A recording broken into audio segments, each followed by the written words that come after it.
From this roadside in West Carroll Parish, this may seem like another empty rural field. However, this place was once the New York of its time. If you were standing here 3,500 years ago, you would be in the center of the known world in North America. This was the cultural capital and what is today the United States. Little is known about the people who lived here, but we do have the mounds they've left behind. This is Mound A. During its heyday, it was almost 75 feet tall. You might be surprised to learn it took less than 3 months for people to move that dirt and build it, but its purpose is still a mystery. It's even today the second largest constructed mound in North America, with 390,000 tons of soil, 72 feet high at its apex, with a lower platform between 30 and 35 feet below.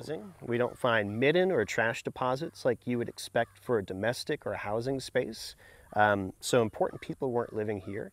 Unlike mounds that were built later on in time, there are no burials associated with this site or the mounds at all. So it just shows you that the culture was very different roughly 3,500 years ago compared to native cultures of today.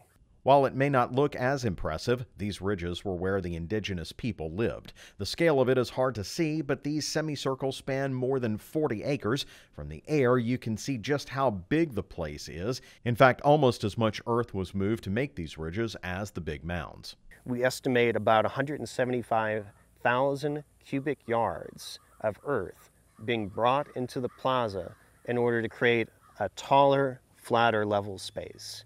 So that's about 3/4 of the amount of dirt that it would take to build Mound A just for a big flat space. One of the most amazing things is thousands of people lived here without agriculture. They hunted and fished from places near here. In fact, the site is so old, the nearby Bayou Maison may not have even existed back then. The archaeology suggests between 8,000 and 12,000 people. That includes the laborers and all the support needed. But keep in mind that these people were not farmers at the time. They were hunting, fishing, and gathering. So it really is a really important place that we're protecting. Besides the sheer scale, the age of the place defies imagination. Retiree Vince Heyer says it was hard to wrap his mind around the fact that people were here more than 3 millennia ago. We only have, in our lifetimes, current things to think about, and it's hard to think about so long ago and what people were doing as groups. One thing to think about is that Poverty Point also predates the bow and arrow. The people here hunted with javelins and atl-atls, which are levers that help propel the javelins to take down game. You can try your hand at it if you visit, as Vince did. Of course, his wife did even better. Nice! Oh! My wife, Sherry, got to try it, and she's got a pretty good arm. Nice! Oh my goodness, you almost hit it your first time. I got to try my hand at it too, and at least I made it to the target. Nice.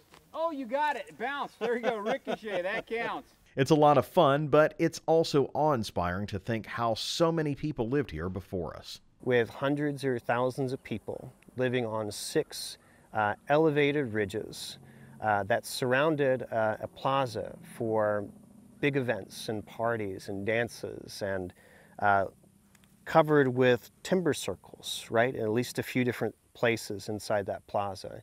And beyond those ridges, you would see the largest mounds that had yet been created in North America, including Mound A here, which stood as the largest earthen structure for over 2,000 years. The enduring mysteries that are being researched here at Poverty Point draws 15,000 visitors from all over the world to this World Heritage Site. The one thing we do know is that even though millennia separates us from the mound-building people that lived here, the fertile lands around here continue to support life as we know it. Reporting from Poverty Point, I'm Neil Melancon. Poverty Point has a World Heritage Festival each September, but you don't have to wait a year to go. Poverty Point is open from 8 to 5 every day and has guided tours available. We'll have a link for you on our website at twilatv.org.